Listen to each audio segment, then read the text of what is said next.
Thank you for tuning in to the GSMC Basketball Podcast presented by the GSMC Sports Network.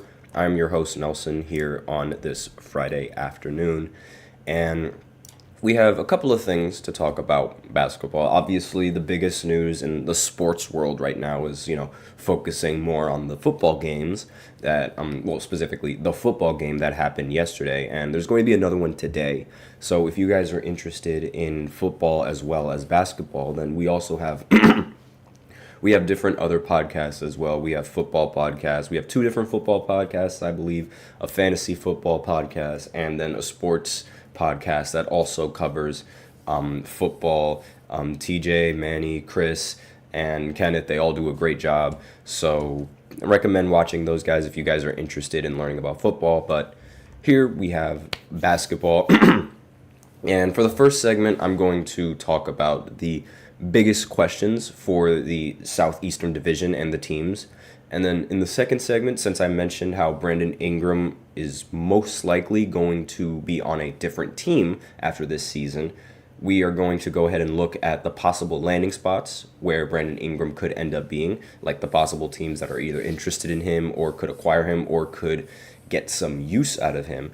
And then in the third segment, we are going to talk about how James Worthy feels about Kevin Durant being in the GOAT conversation. James Worthy is all for Kevin Durant being in the GOAT conversation. So we're just going to talk a little bit about that and my opinions on that. And then in the fourth segment, we are going to talk about the importance of depth, because now we're starting to, with the new luxury tax and the second apron and the new CBA rules that the NBA have to follow, now we're going to see a lot more teams prioritize depth as opposed to star power. So I'm just going to go over the importance of that and just where do you draw that line between star power and depth. And then in the fifth segment, like I've been doing in the previous fifth segments, I'm going to be talking about a player who I feel like didn't deserve to win the MVP in a specific year, and I'm going to reveal who that player is at the end of the fourth segment, so be sure to stay tuned for that. Before I begin, however, I do like to remind everybody that we love to hear what you guys have to say during the show. Whether you have a burning question, hot take for the game, something you've been dying to share, we're all ears. The show is all about keeping the conversation lively, making sure your voice is a part of the mix. Don't be shy to drop your thoughts in the chat. If you really want to make sure that your comment or question gets noticed, then you can go ahead and hit Super Chat. You just click on the $sign below the chat box, send in your message. It's guaranteed to get featured on the show. It's a great way to support the channel. If Super Chat isn't really your thing, then you can always go ahead and use the link displayed below the ticker or just in the description, gsmcpodcast.net, and send in your comment or question that way. It really helps the show, makes it much more interactive between myself and you guys. And without further ado, let's go right ahead and get into the first segment, which is about the Southeastern Division and the Southeastern Division teams. Now, obviously, a lot of these teams, there's going to be a lot of questions surrounding these teams. Now, some teams are going to have bigger questions than others. Some teams might actually have more than one big question than the other. But we're going to go over all of those teams. First team we're going to talk about is the Atlanta Hawks. Now, the Hawks, they recently traded away DeJounte Murray over to the Pelicans, and what they got in return was a little bit underwhelming. Like, I would have expected the Hawks to at least try to include Brandon Ingram in the trade package if they were going to send DeJounte over to New Orleans, but they didn't. And because they didn't include him in that trade package, they got rather mediocre players in return and a mediocre pick in return. And that's just the thing. Like, you're trading away DeJounte Murray, who's way above the skill level of a mediocre player, for mediocrity. Like, that doesn't help your team at all. Then again, it's not like DeJounte was really helping the team all that much either. The Trae Young and DeJounte Murray experiment, I should say, excuse me. So now the big question going forward is the era of Trae Young on the Hawks going to come to a close? Given how Trae Young, he wants to win. He's a competitor, and he said it several times. He said it on podcasts. He said it on interviews. He always wants to win. He would love to win in Atlanta, but if he can't win in Atlanta, he would consider opening his options to other teams and playing for other teams. Now, that's obviously, if you're a Hawks fan, that's a little bit concerning because Trae Young is arguably it's the star player of your team, and you definitely need him if you want to compete for a title. Now, whether he's good enough to be a first option, I'm not entirely sure. I think a second option on a team is definitely like his role for him, even though he could totally like play the first option. It's just, I think it would be much better off if he was a second option on a team, and similar to how Damian Lillard would be a second option to Giannis Antetokounmpo, like something like that. And really, like, they got rid of the whole experiment with Murray, so it shows that they're committed to Trae Young. But it's, if they can't acquire the good enough pieces to convince Trae Young to stay on the Hawks, then it might be over for them.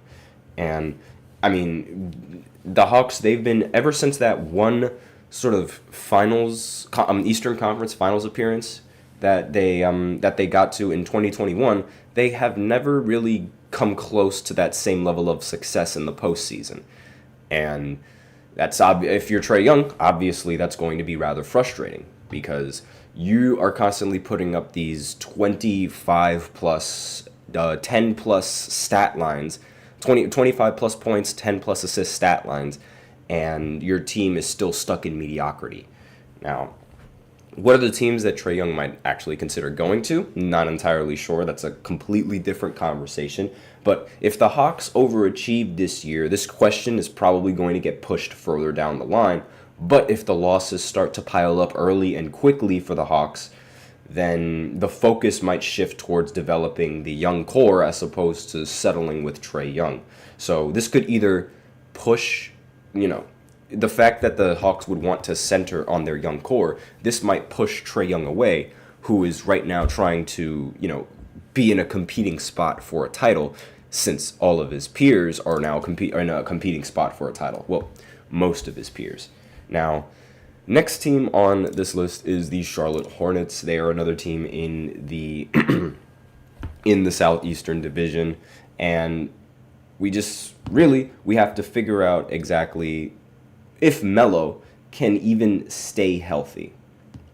That's really the big question for this team, and for a lot of, because LaMelo was drafted number 3 overall. He was a great player. Like, when he plays, he's phenomenal. Some people might even argue that his offensive game is better than his brother Lonzo's, who's been in the NBA for a pretty long time. But a common trait about both of those players, Lonzo and LaMelo, is that they both get injured a lot.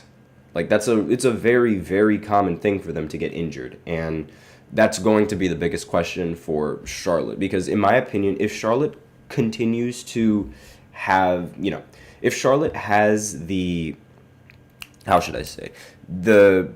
same young core that they have paired up with LaMelo, and if they're able to develop LaMelo without having to constantly worry about his injuries, I feel like they could be a really good and a really competitive team in the NBA. Again, this is all just dependent on if Melo is healthy. Melo has barely been able to be healthy. Same thing applies with his brother. Like, they're just so unhealthy in every single season. And he hasn't even eclipsed 60-plus games played in the last 2 years. But when he played 75 games his sophomore season, the Hornets made the play-in round and were on the verge of capturing the East's final playoff spot. So when they have LaMelo, they're a very not a very good team, but a decent team, and a team that could show you some flashes of excellence. But without Melo, then they're just unable to do that. And I really think that that's going to be their big question. Next team on the list, and we are a little bit short on time, so I might speed it up just a bit. Next team on this list is the Miami Heat. And the biggest question that's been going on for the entirety of the offseason, if you guys have been paying attention to the podcast, is if Jimmy Butler is either going to get traded or if Jimmy Butler is going to leave. Like, Actually, wait, no. We know Jimmy Butler is planning on going into free agency. The question is if Jimmy Butler is going to get traded, because everyone knows that Jimmy's probably going to try to be a free agent. But Miami, knowing that, they're not going to want to just, let him walk. They're going to try and secure assets for themselves so that way they can use those assets to thus make the roster a bit better and maybe get something out of letting Jimmy Butler walk. And obviously they don't want to make the same mistake of the Clippers where they just let Paul George walk without any issue. And I think that's sort of like where the question of is Jimmy Butler going to get traded comes from. So next team on this list is the Orlando Magic. Orlando Magic. So the big question for Orlando is, will they have enough three-point shooting? That was a thing that sort of that I've been critiquing them about. Like, their three-point shooting, some of the players on their squad aren't really consistent three-point shooters. And when you don't have consistent three-point shooters in this league, it makes it all that much more difficult to win a game. So they really needed to. I think Franz Wagner is going to be a very, very solid shooter for the Orlando Magic, and KCP also. They acquired KCP in free agency. He's another very good shooter. So now we're just going to have to. Now the Magic just have to sort of put this into practice and see if they legitimately can be a solid three-point shooting team. And finally, the worst team, arguably the worst team in the NBA right now, the Washington Wizards, or the worst team in the NBA last season. Again, arguably. And the biggest question that they have for this season is this season going to be as bad as last season?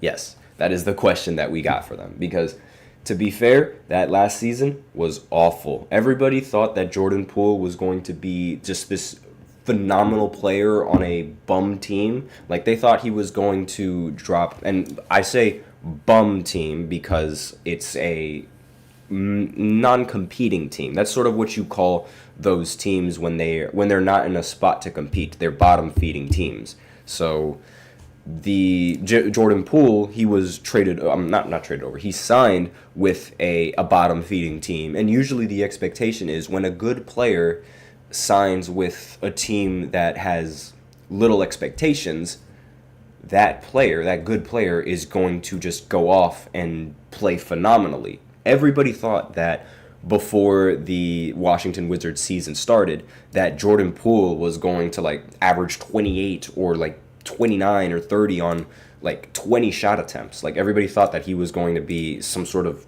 fantastic offensive talent. And that ultimately amounted to nothing. And that rolled over into the rest of the Washington Wizards and the roster because Jordan Poole plays with a sort of I don't really care attitude. And that's sort of what I see from him, and that's sort of what I see from a lot of the other players on Washington. It feels like they play for themselves as opposed to playing for the win. And obviously when you play for yourself, you're just never, ever, ever going to win in the NBA. So that's all I have for this first segment. So now I will go ahead and go into the second segment where I talk about potential landing spots for Brandon Ingram right after this short break. So be sure to stay tuned. I feel like I'm losing my mind. Is everybody in the world blind? Please, Lord, give me a sign, a sign. I feel like I'm losing my mind. Is everybody in the world blind? Please, Lord, give me a sign, a sign. I wanna be the greatest. Everybody on the fake shit. I look around and feel like everybody is the fakest. I make this every day and I'm impatient, hoping one day I blow up from the basement. Statement, the top is so vacant. I don't hear shit that I think is amazing. Waiting for my day when I'm playing sold out shows for 1,000 faces. Hey, give me that crown, get in my way and to be put down. It ain't your place, all this my town. If I want that shit, then I'll get it right now. I'm losing it, the noose it fits. I'm losing shit, a stupid myth. You choose to live or choose to dip. You choose to fight or lose your grip and lose a gift. Oh. I feel like I'm losing my mind. Is everybody in the world blind? Please, Lord, give me a sign, a sign. I feel like I'm losing my mind.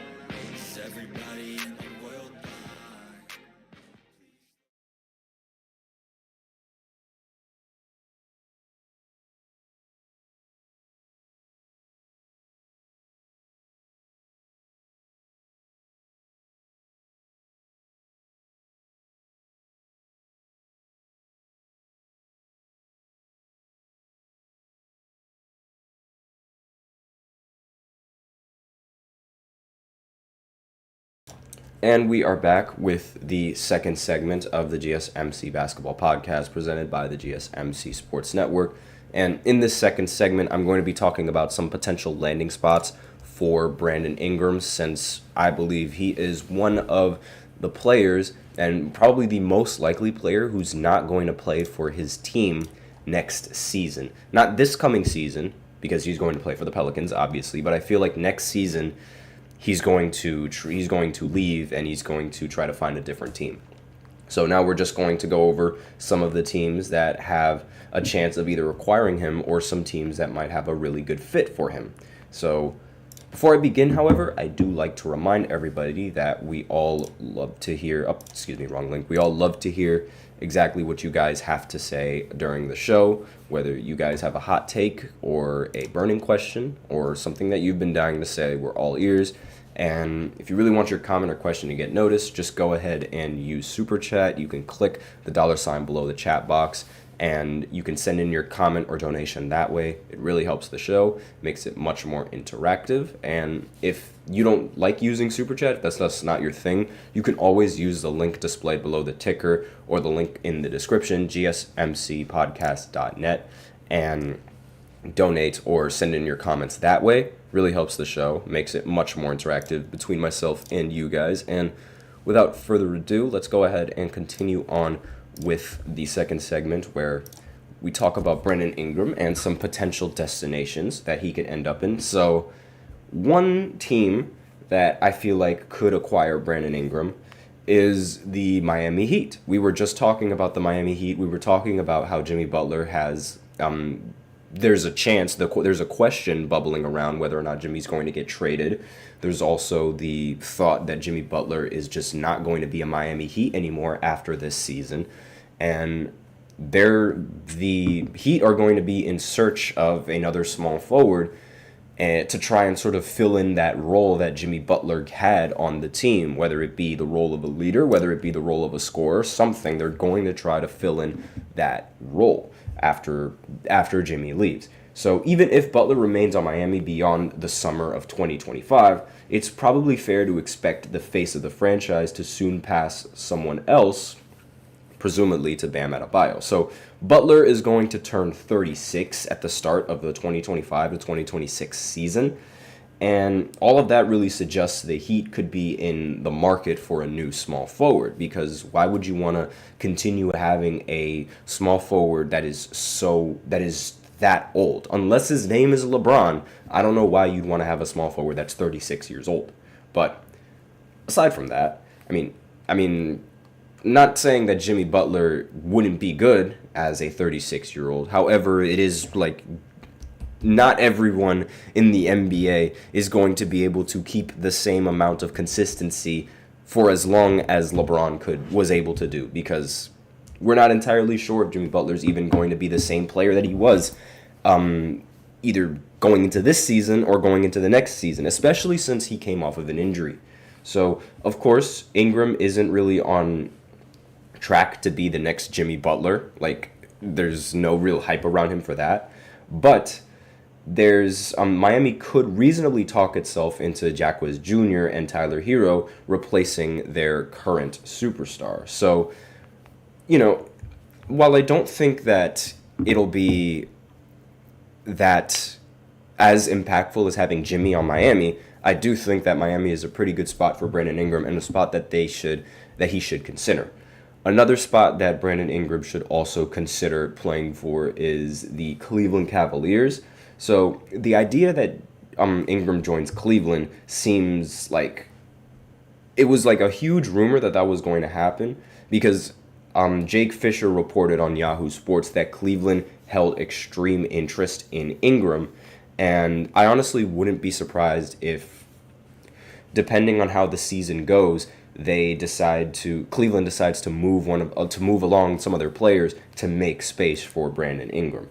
So Cleveland has two redundancies within its starting five. Donovan Mitchell, Darius Garland should probably both be lead playmakers, but they're also both small. So playing them together makes defense a lot more difficult, and you can turn the offense into something more of a your turn, my turn thing. Then on the other side of the lineup, the Cavs are essentially starting two centers, barring some of the rapid and dramatic development of Evan Mobley's jumper, which has been improving. Playing him alongside Jarrett Allen can lead to a cramped offensive system with slightly less positional versatility on the other end. Essentially, you're going to mess up your spacing with that. And a trade involving the former pairing, barring New Orleans' inclusion of players other than Ingram, probably doesn't make much sense. The Pelicans already have DeJounte and CJ McCollum and a bunch of wings to cram into their rotation. It'd be hard to find the right role for Garland there if they were to trade for either one of those guards. And Mitchell is honestly just way too good to be in this discussion. So if Ingram and Allen swapped, because honestly that might seem like a pretty decent move, because the Pelicans are in search of a center that can play defense, and Jarrett Allen would fit in that role pretty well. And if you put Ingram on that roster, then the scoring could definitely increase as opposed to having Jarrett Allen on the roster. And if you set aside Ingram's next contract for a moment, something that Cleveland doesn't really have the luxury tax to do, a far short-term deal that moves, it would bump Mobley to his more natural position at the 5 and would be able to create much better spacing for the rest of the guards like Donovan Mitchell and Garland if this lineup were to be paired up together. But that's just my opinion. Next team on this list is the San Antonio Spurs. Now, this is another situation where Ingram would probably arrive as a second or a third option behind Victor Wembanyama, and it's a little easier to find much more logical trades as well as reason to sign extensions with San Antonio. And they're good salary cap. They have good salary, and one of which is attached to a center for Harrison Barnes, Keldon Johnson, and Zach Collins, who would likely leapfrog Yves Mezzi and Daniel Theis on New Orleans. Since Victor Wembanyama is on his rookie deal and Devin Vassell signed for less than the max, San Antonio might be able to justify slightly overpaying Ingram for the next 2 or 3 years in order to get him onto the roster. Now, in terms of a fit, maybe it's not ideal with Ingram potentially taking some of the possessions away from Wemby, Vassell, or Chris Paul, but it would give the Spurs a consistent 20-point-per-game scorer, which would really take a lot of pressure off of somebody like Victor Wembanyama.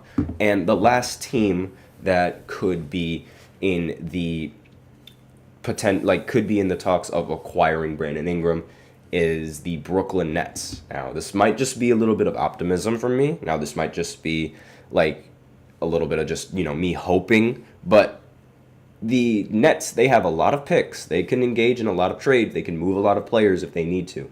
And Nick Claxton is a quality starting center as well, something that New Orleans simply does not have right now. And he might actually be a good enough fit to get the Pelicans to attach some draft capital to Ingram to make this deal happen. So spacing should be an issue for a Claxton-Zion, front court, but a lineup with those two, Herb Jones, Trey Murphy, and DeJounte Murray, could really have defenses in shambles. Now, for Brooklyn's perspective, this would be about simply continuing the teardown that began by trading Mikal Bridges and reacquiring control of their own 2025 first-round pick. The Nets are in asset accumulation mode, so turning Claxton into a pick alone would be justifiable, and they wouldn't really have to talk themselves into extending or even re-signing Ingram. Having his expiring contract come off of the books next summer would give them more flexibility as they build around whoever comes along the next few drafts. So really, they're just trying to build. The idea would be to try to build for the future, and Ingram would be the number one option for that future.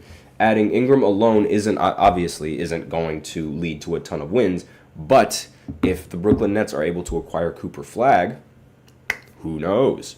But that's all that I have on this second segment. So now we will go ahead and go into the third segment where I talk about James Worthy and his opinions on Kevin Durant being in the GOAT conversation. So I'll be right back after this short break, so be sure to stay tuned. Looking for your daily fix of sports talk without having to pay for it? GSMC Sports Network is available on YouTube. Just search GSMC Sports Network. Get your fix of daily sports talk shows on YouTube, absolutely free. NFL, college football, NBA, MLB, MMA, UFC, fantasy football, and so much more. GSMC Sports Network has shows running all day long, with new sports shows starting every 2 hours. Just like on your favorite cable sports channel, except GSMC Sports Network is absolutely free. Just search GSMC Sports Network on YouTube to catch one of your new favorite shows, like the GSMC College Football Podcast, Chip Shot Football Podcast, Hoops and Heels Women's Sports Podcast, GSMC Basketball Podcast, and so many more. Check it out for yourself. GSMC Sports Network, now available on YouTube absolutely free.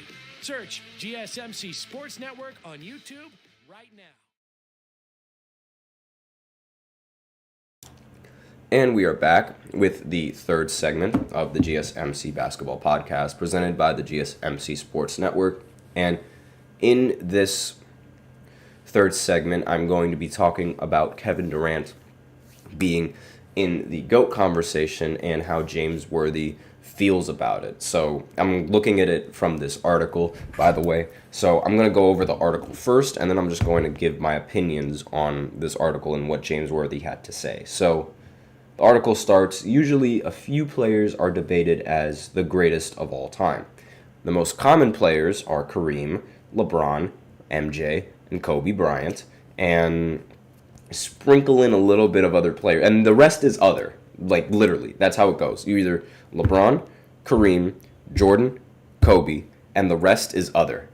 And a lot of people, when they go into other, like Anthony Edwards, for example, they pick Kevin Durant. And given his continued dominance and elegant aging, is this statement really true? So the article continues saying, when asked if Kevin Durant's name should be mentioned in the discussion of the greatest player of all time, three-time NBA champion James Worthy enthusiastically agreed, saying, I do. I've loved him since Texas. If I'm choosing somebody, he might be. You know, Steph shoots the three, but Durant is cold-blooded at his height. And I think because there's so much attention on other players right now, he hasn't been forgotten about, but he's just been schmoozing along, and he still can put up numbers. He added, I just love his range, the way he can move out there to the three. You can't stop him in the mid-range game. He's a pretty good defensive player, and he doesn't get talked enough about. If you're talking like top 7 guys who can be the greatest of all time, he's in there in my opinion. He's just a phenomenal player. So Kevin Durant, the article continues going, Kevin Durant has a long list of achievements and is far from finished. In addition to being a 4-time Olympic gold winner, Kevin Durant is a 2-time NBA champion, 2-time Finals MVP, 14-time All-Star, and a regular season MVP. He is undoubtedly among the greatest in the league when you compare his resume to some others. So the article also continues saying why Kevin Durant's GOAT case is valid. So they claim that, well, not really they claim, but they say that he averaged 27 points, 7 rebounds, 4 assists, 1.1 steal, and 1.1 block through his 16-year career with the Thunder, the Warriors, the Nets, and Phoenix. He has also shot 50% from the field and 38% from three. Durant has never finished a game with an average of less than 25 points, except in his rookie year when he averaged 20 points. Actually, no. The article misspoke. The article meant to say Durant never finished a season with an average of less than 25 points. I think that's what they meant to say. So Durant's 2 championships and Finals MVP honors with a team that finished 73-9 without him pale into the accomplishments of the three players at the top of the GOAT discussion, the fact that the Warriors won a championship before and after he arrived diminishes it. Thus, nobody will likely mention Durant as a worthy candidate for the GOAT. Last September will mark Durant's 36th birthday. He hasn't shown any symptoms of slowing down. If he and the Phoenix Suns are successful in their pursuit of the NBA championship, it would be his third. And about that, honestly, the last part of that article where the article mentions the Finals MVPs and his success with Golden State as being a big reason why he's not in the GOAT conversation, that is 100% true. That is facts, and that should be taken into account when you're looking at a player's career. Context is everything, and a lot of people, when they look at a player and they look at a player's accolades and like their accomplishments and their achievements, they don't take into account context. They only look at either the raw numbers, the advanced stats, and nothing else that might have come into play throughout the entire NBA season. And a lot of people, not really, a lot of people, they don't like to mention that, or Kevin Durant defenders, they don't like to mention how Kevin Durant single-handedly ruined the NBA for about 3 years with arguably the weakest move in sports history by joining that 73-9 Warriors team. In my opinion, he should never be forgiven for joining the Warriors team, and he should never be forgotten about for joining the Warriors team. And if we are going to be without Golden State, Kevin Durant still has 0 NBA championships. So he has yet to win a real legit title without having like ridiculous help around him, despite being 14 plus seasons into the NBA. Tried to start a big three in Brooklyn. That failed due to injuries and Kyrie being a quack and his fat foot stepping on the three-point line. And then he tried to form another one in Phoenix, and now this one is starting to look bad and starting to fail.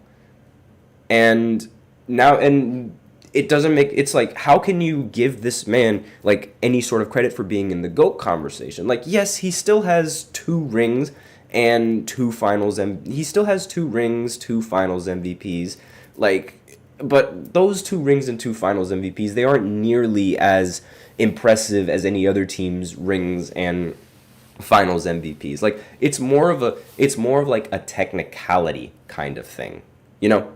Like, actually, you know what? I'm not even going to say this. I'm not even going to say what I wanted to say, because that might bring up a lot of criticism on my end. But aside from that, I mean, Kevin Durant's finals MVPs, they aren't really considered legitimate due to just how easy the finals MVPs were. Like, yes, his production and his numbers, they were ridiculous and they were finals MVP worthy. But when you're on a roster like that, of course you're going to drop those numbers. And in my opinion, you cannot be that guy when you're playing with those guys. Like, does that make sense to all of you guys? Like, you simply cannot be that guy if you're playing with all of those guys. And Kevin Durant was only that guy when he was playing with all of those guys. Because if you take away his career, like his little tenure with Golden State, every single year has been riddled with playoff disappointments coming in from Kevin Durant. And he doesn't seem to have all that much success unless he's on a ridiculously stacked team. We give the same amount of criticism for LeBron playing on a stacked team, which his team wasn't nearly as stacked as this team, because the Warriors came 1 game away from sweeping the entire league. And this isn't in like the old days of the NBA. This is modern NBA. And they forced the league to catch up. That's how ridiculously good they were. If you watch them on the sideline and stuff, everybody knew that they were going to win. The players themselves knew that they were going to win. And it was unfair. In fact, players now, they're sort of opening up to just sort of how unfair that roster actually was. And really, that's really my strong opinion on Kevin Durant. He had a chance to be in there if maybe things turned out differently in Brooklyn. He did have a shot, but after that, I think no. You can't really put him in the GOAT conversation after that. Unfortunate for all of you KD fans out there. But aside from that, we are out of time for this third segment. So now we will go ahead and go into the fourth segment where I talk about the importance of depth.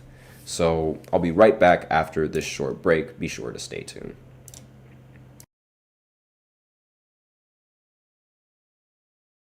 For the best and latest podcasts available anywhere, go to the podcast app on your cell phone and type in GSMC to access free content-rich podcasts on health and wellness, book reviews, sports, entertainment, relationships, social media, movies, technology, finance, and even weird news. Subscribe and download the GSMC Podcast Network's family of shows, available everywhere podcasts are found.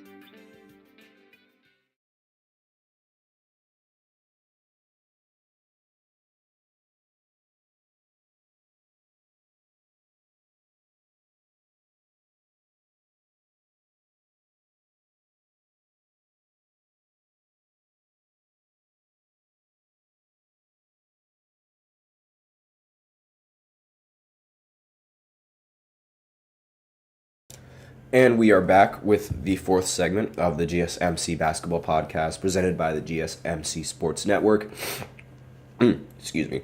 And in this fourth segment, I'm going to talk about the sort of importance of depth in the NBA, especially right now, sort of given the new CBA rules on the luxury tax and how much teams can afford to pay their players going into future NBA seasons. So this obviously was sort of inspired by, the Knicks and just how much depth their roster has, as well as the Boston Celtics and how much depth their roster has, and the fact that the Celtics were able to win the championship with that depth. This might be sort of like a trend-setting this might be a trend-setting thing that so many other teams are going to try and do, like acquire all of these competent players in the starting lineup and to sort of have that depth. So we're just going to talk a little bit about that. And so the article, I also have an article pulled up here as well, just talking a little bit about depth and the importance of it. So different lineups and reevaluating the bench has been a huge theme over the past couple of weeks. And an angle that hasn't really been talked about yet is how much depth really matters. So the Knicks rotation has, to compensate the lack of how should I say this? Because I think Jalen Brunson is an A-list star, but a lot of people don't really consider him as, an A-list star. That's what the article is saying. Like, I believe A-list is like superstars, like that kind of stardom, like superstar players that can change the game. And I think Jalen Brunson is one of them, but it's not like, how should I say this? Well, I do think he is one of them in the league. He's not like one of those super, super big names, I guess you could say, that would attract as much attention as somebody like maybe Jokic, maybe LeBron, maybe somebody as big as Steph, maybe somebody like KD or Devin Booker, something like that. And so without having like that definite number one player on your team, you have to have sort of an abundance of role players, which is exactly what the Knicks have. So their depth is very impressive on paper. The Celtics showed that a version of this formula could work even at the highest level, and winning with a depth roster, is that going to be like the way forward? That's sort of like what I'm going to be talking about. I think that's going to be a trend. So, but I also think that there's like a yes it can, and there's also like a no aspect in part of it, because depth is very, very important for the regular season, right? However, when you're going into the postseason, you need that star power. Like, star power really matters in the postseason. So this is exactly why teams, like, they need that sort of star, and you can't sort of win a championship without one. And like, that's why someone like having somebody like Nikola Jokic on your team means that your team is going to dominate. whenever he's on the floor, and that just ultimately gives your team more confidence. And not only that, Jokic is one of the players that can actually meet the moments in the big moments when you need him. He didn't do it in Game 7 this previous season, but you can't be perfect. Nobody is perfect. And the Celtics, they didn't have that same level of player. Like, it's not the same level of player as someone like Jokic, who can change the game and alter the game and control the game the way that he does. But they do have a very, very competent starting lineup. And that's what leads to wins in the postseason when rotations are cut down.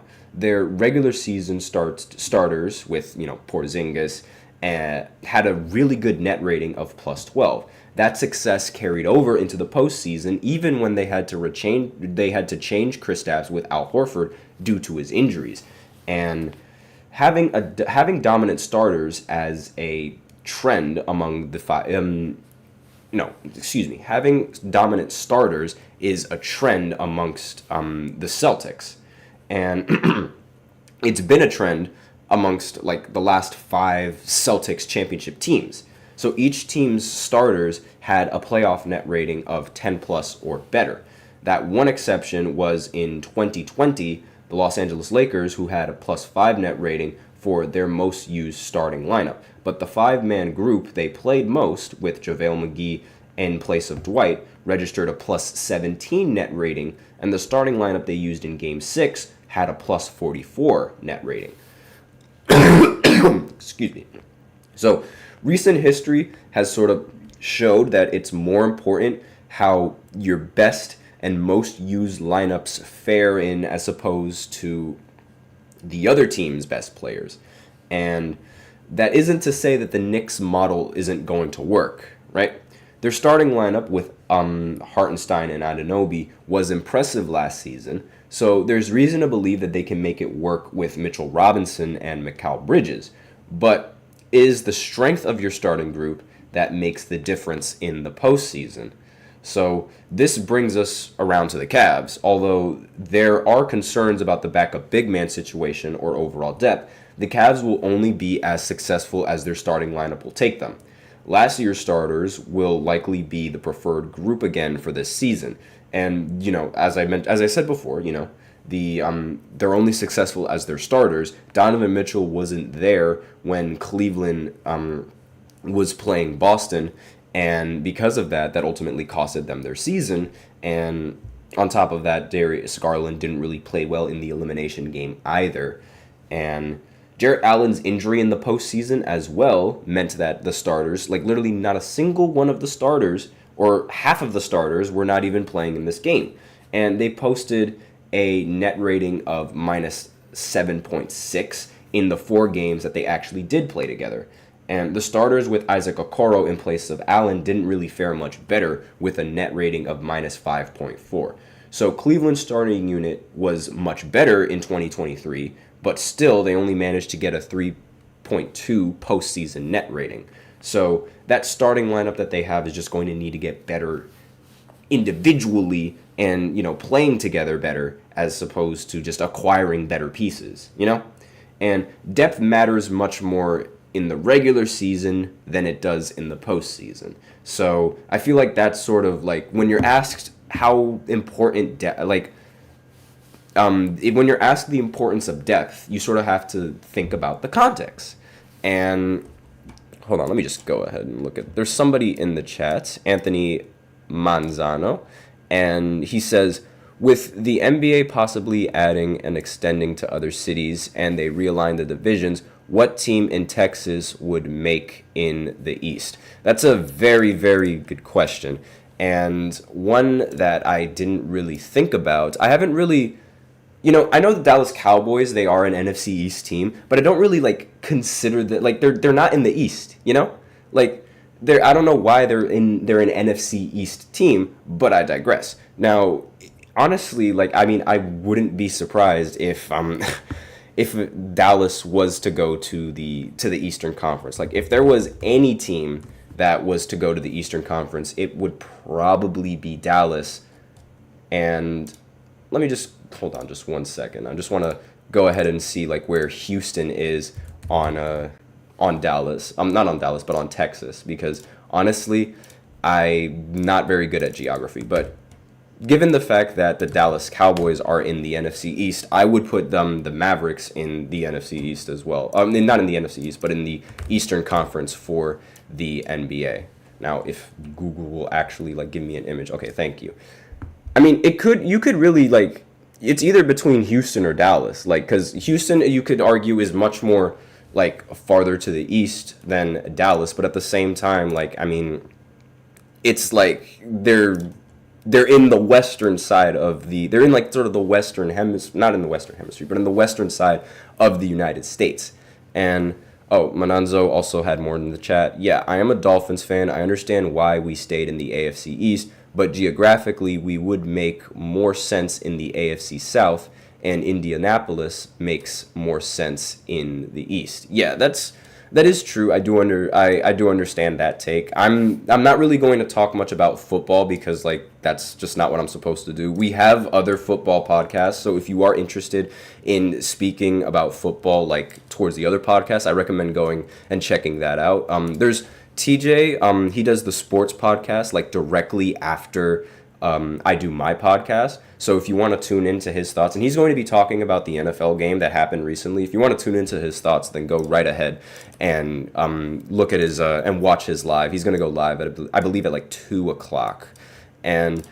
But yeah, I do understand what you're saying about like, you know, the AFC and the way that it's aligned. It's not really like, it seems a little weird, and a lot of the NFL alignments are weird. And another question from Manenzo, did I already preview the Southeastern Division? Yes, and the video is going to be uploaded later today after I finish with the live. So if you're interested in what I had to say, then you can go right ahead and click on the video, or you can rewind. I'm pretty sure you can do that if that was in the first segment if you're interested. So anyways, back to what I was saying. Depth is, it's like a yes and a no. You need depth in the regular season, but in the postseason, you need that star power. So it's all about finding a balance of both and how you're able to implement that into winning. And so you can't really get a definitive answer into like how important depth is to a team, right? It depends on the situation and the context. So depending on which team, depth might work for them, but another team, a different type of style might actually work for them. Like maybe, like, you know, I mentioned how the Celtics, every single time they've won the championship, they usually have great depth.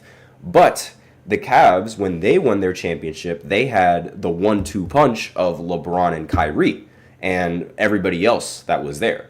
So it is possible to win a championship with depth, and it's also possible to win a championship with star power. Let me rephrase that. It's possible to win the championship with a lot of depth, and it's also possible to win the championship with a lot of star power, because having depth alone isn't going to take you all the way to the finals, and having star power alone isn't going to take you all the way to the finals.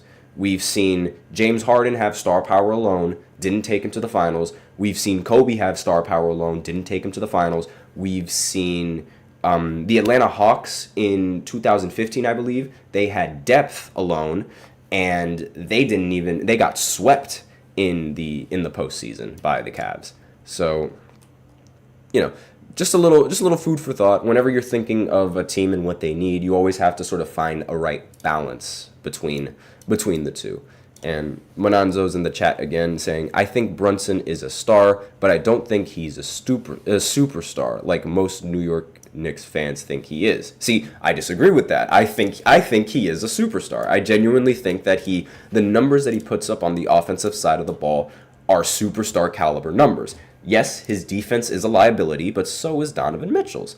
And it's like, he's got to be in that conversation. Like, what was that stretch that he went on in the postseason? 4 or 5 straight games of 40-plus points? That is superstar talent right there. I'm sorry, that is superstar talent. You cannot tell me that it's not. But I digress. So, aside from that, we're done with this 4th segment. So, I'm going to hit your questions right after this break But I'm going to go into the fifth segment where I talk about a player who I feel didn't deserve to win an MVP. And spoiler alert, the year that we're on is 1965. So for any of you guys who know who won the MVP that year, then you know exactly who I'll be talking about. But for those of you who don't know, stay tuned, and I'll reveal that after this short break.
And we are back with the fifth segment of the GSMC Basketball Podcast presented by the GSMC Sports Network.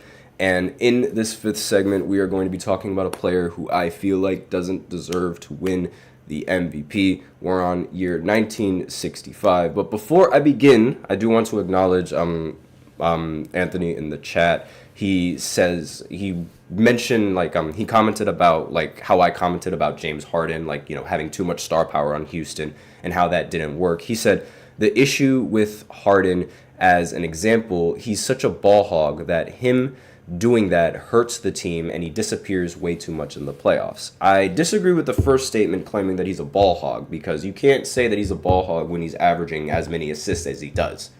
And I understand what you mean by saying he's a ball hog, where he likes, to hold the ball for 24 seconds at times and take a really ridiculous shot. But it worked back then, so I couldn't really complain about it.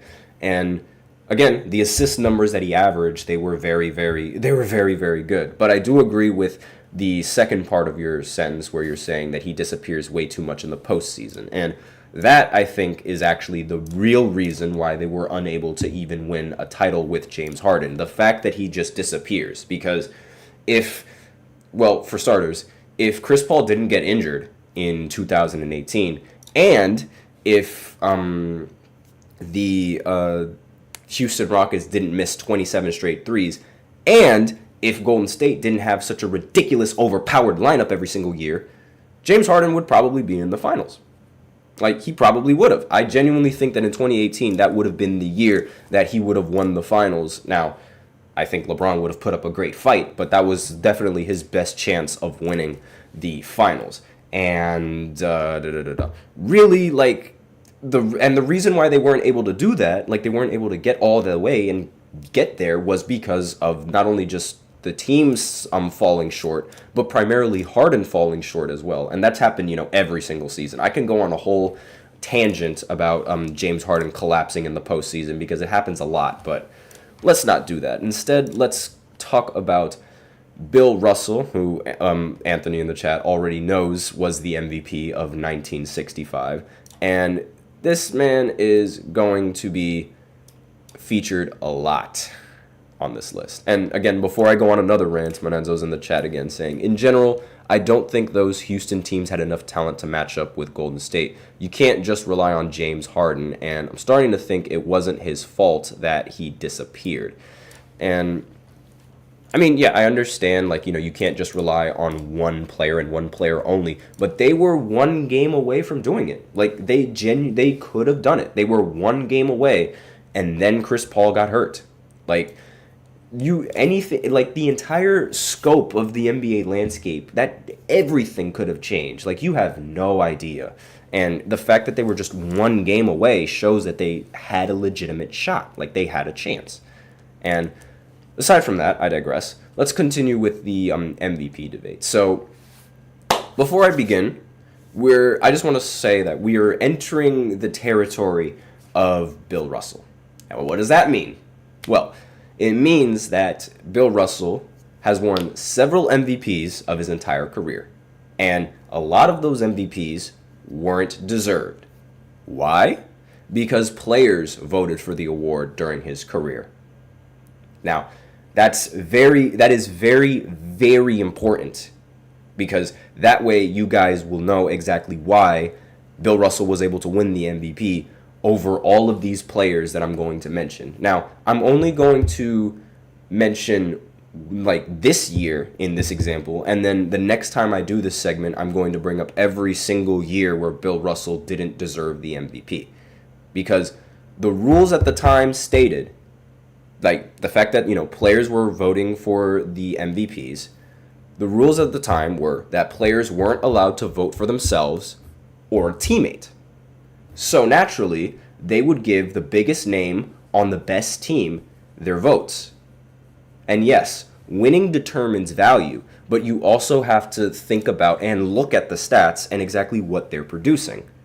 So the players, they voted, and this happens 4 times in Bill Russell's career. 4 times in 5 years, Bill Russell wins an MVP over somebody that I feel and that a lot of people feel is more deserving of the award due to a difference in team record.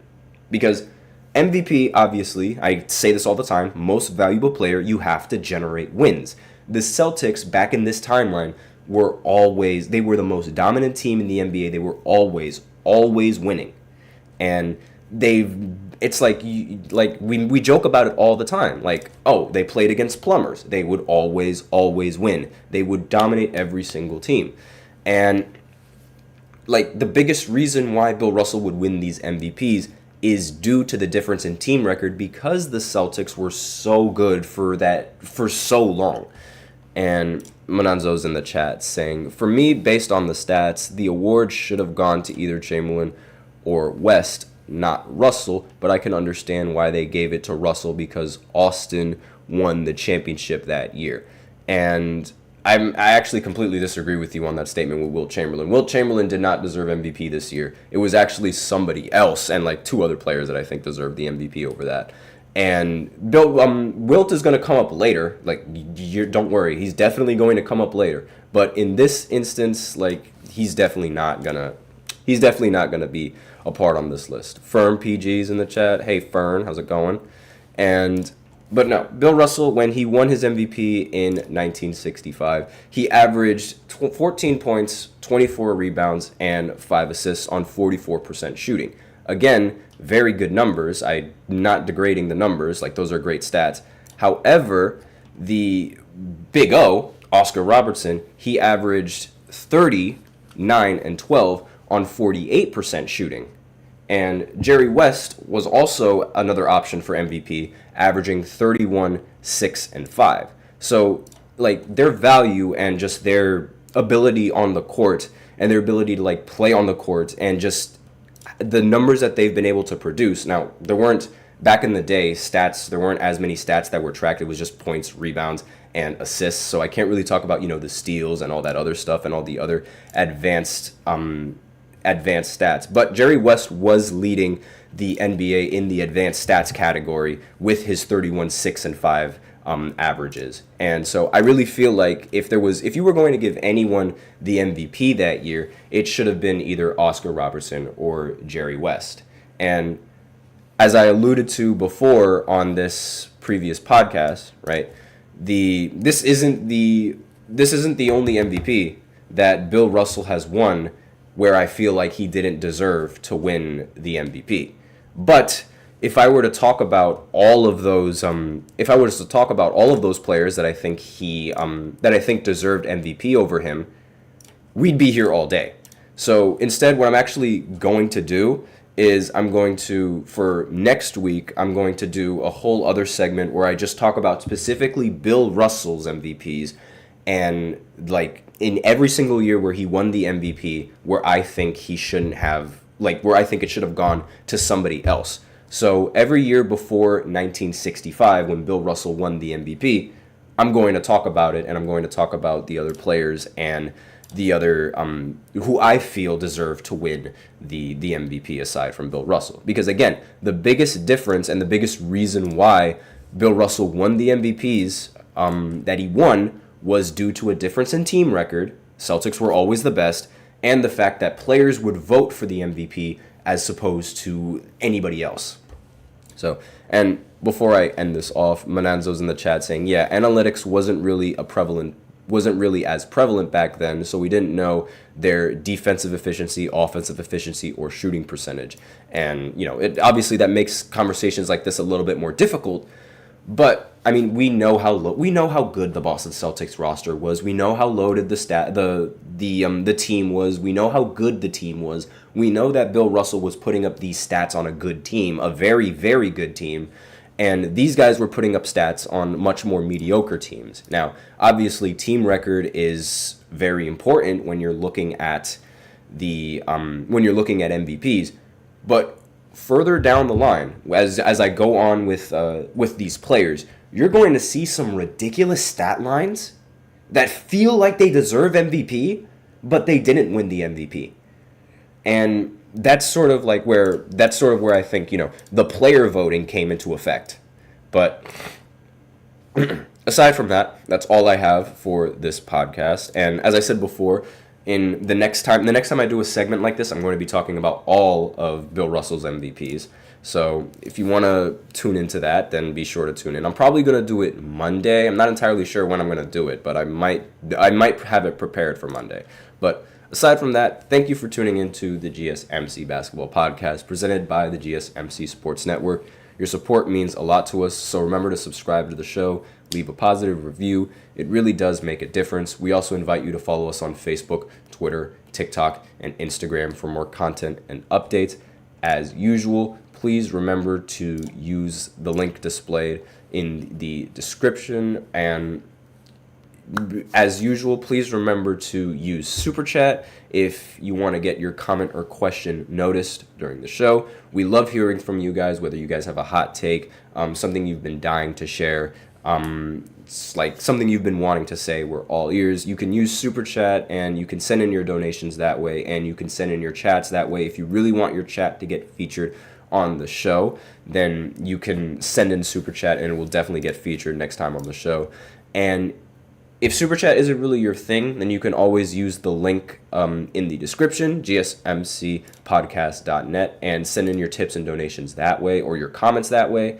Really helps the show, makes it much more interactive between myself and you guys. That's all I have for you today on this final segment. Thank you so much for tuning in. I am your host, Nelson. Have a wonderful weekend. Enjoy football, because it's the first week of football that we get. First full weekend of football we're going to get, ladies and gentlemen. So enjoy that. And as always, take care.